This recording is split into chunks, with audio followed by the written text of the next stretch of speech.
50e jour après la Pâque.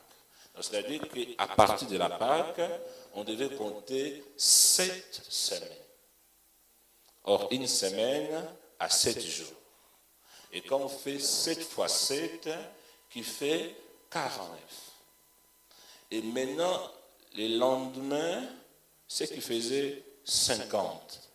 Et le 50e jour, c'était le jour où on devait maintenant célébrer ou fêter la Pentecôte.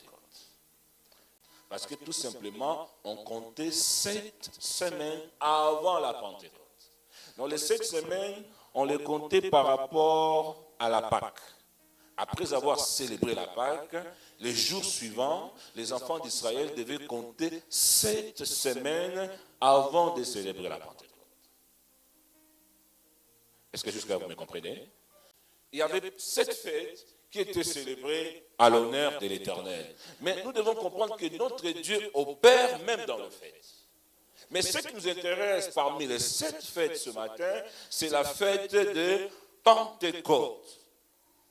Parce que si nous comprenons c'est quoi la fête de Pentecôte, je crois que même quand tu es en train de célébrer aujourd'hui la Pentecôte, ça te permettra aussi de prier. Ça te permettra comment parler à Dieu. Et comme je disais tout à l'heure, on ne peut pas célébrer la Pentecôte si nous ne pensons pas par la Pâque.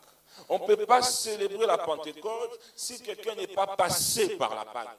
Parce que comme je disais tout à l'heure, la Pentecôte était célébrée 40e jour après la fête de la Pâque. C'est-à-dire le 50e jour, c'était la fête de la Pentecôte, dans l'Ancienne Alliance tout simplement, qui était la fête de la moisson ou la fête de la semaine. Bien-aimé, ce que tu dois retenir ce matin, la Pentecôte, ce n'est pas seulement un jour ou une journée de l'année dont nous devons célébrer la Pentecôte.